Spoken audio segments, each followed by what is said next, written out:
bahwa memang belum dieksekusinya Sylvester ini ada kaitannya dengan unsur politik yang Iya, ini negara hukum. Semua hukum sudah clear. Tidak ada lagi persoalan hukum. Putusannya sudah inkrah. Perintah undang-undang kejaksaan, perintah undang-undang Mahkamah Agung, perintah pasal 270 KUHP, eksekusi. Tidak ada pilihan lain. Ya, tidak ada kompromi. Ya, tidak ada negosiasi. Eksekusi. Itu mandatori kepada jaksa penuntut umum. Pertanyaannya kenapa nggak dilakukan eksekusinya? Ini bukan lagi persoalan hukum, ini bukan lagi persoalan yuridis, tetapi ini hukum yang dikontrol oleh kekuasaan, ya. Sehingga kita lihat akhir-akhir ini ya prakteknya praktek negara kekuasaan, bukan negara hukum. Kalau kita mau percaya Indonesia adalah negara hukum, seharusnya begitu dia inkrah dieksekusi. Masa nggak dieksekusi sih? Apa pertimbangannya? Eksekusi itu kan terhambat karena 3 hal. Pertama, ya, ada kelalaian administrasi ya, salinan putusan belum dikirim. Ini kan udah dikirim, ya, berdasarkan informasi kepaniteraan Mahkamah Agung. Tanggal 20 Mei diputus, berkekuatan hukum tanggal 19 September 2019 sudah dikirim dari Mahkamah Agung. Jadi Mahkamah Agung selesai tugasnya. Lembaga peradilan sudah selesai tugasnya, memeriksa, memutus perkara tersebut dan punya kekuatan hukum. Sekarang bolanya ada di kejaksaan. Kita tidak mempersoalkan Sylvester, karena Sylvester kan nggak mungkin mengeksekusi dirinya sendiri. Tapi kita mempersoalkan kewenangan lembaga yang kewenangannya itu berasal dari undang-undang. Ya, harusnya dieksekusi. Kenapa nggak dieksekusi? Hal yang kedua, terhambatnya eksekusi itu kecuali terpidana mati. Nah, ini kan terpidananya nggak mati. Ketiga, terpidana dinyatakan buron atau DPO. Kalaupun ternyata terpidana dinyatakan buron saja, masih dilakukan upaya paksa. Harus dicari dan ditemukan di seluruh penjuru dunia. Kita kan pernah ingat bagaimana seorang Nazarudin dicari sampai ketemu di Kolombia. Ya, Presiden SBY harus memimpin sendiri proses penegakan hukum dan mengirim pesawat khusus untuk menjemput, ya, karena dibantu oleh Interpol, ya, polisi internasional, karena adanya red notice dari Mabes Polri. Nah, saudara Sylvester kan masih berkeliaran di mana-mana. Jadi menurut saya putusan saudara Sylvester itu kan bertepatan dengan adanya kontestasi pilpres. Itu putusannya kan menjelang akhir masa jabatan Presiden Jokowi JK. Begitu salinannya dikirim dan berkekuatan hukum, sudah berganti rezim.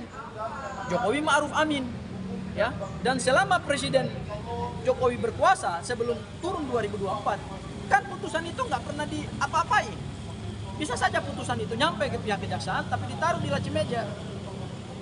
Pak, ini kan sebelumnya Pak Kapus Penkum yang dulu juga menjabat sebagai Kajari Jakarta Selatan pada saat kasus itu inkrah mengatakan bahwa belum dieksekusinya Sylvester ini salah satu faktornya karena adanya COVID pada saat itu. Tanggapan dari tim COVID itu kan cuma setahun. Ya. Dan setelah kita selesai COVID kan normal kehidupan. Ya, menurut saya itu alasan yang sangat tidak yuridis. Itu alasan yang tidak bisa diterima berdasarkan undang-undang. Masa seorang pejabat mengatakan, oke lah, kalau 2019 ke 2020 sama 2021 itu periode COVID. Tapi kan setelah itu kan udah nggak ada COVID lagi. 2023, 2024, sekarang udah 2025. Jadi menurut saya itu absurd jawabannya. Ini proses PK juga diajukan oleh Sylvester sendiri. Dari tim sendiri, apakah ada ultimatum kepada pihak kejaksaan apabila kasus ini belum dieksekusi sebelum adanya PK itu, apakah ada ultimatum ke depan terhadap kejaksaan dari tim? Kita by law aja, ya.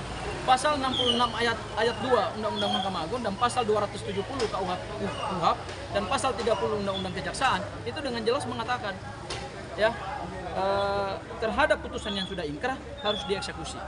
Dan berdasarkan pasal 268 KUHP ayat 1 mengatakan bahwa permohonan peninjauan kembali tidak mengurangi eksekusi. Jadi tidak ada alasan untuk tidak mengeksekusi. Sebelum ada biasanya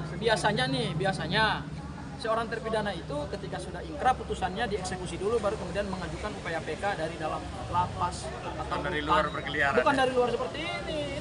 Ini enggak bukan praktek hukum seperti ini. Ya, seharusnya saudara Sylvester dieksekusi dulu, baru kemudian di dalam lapas atau rutan.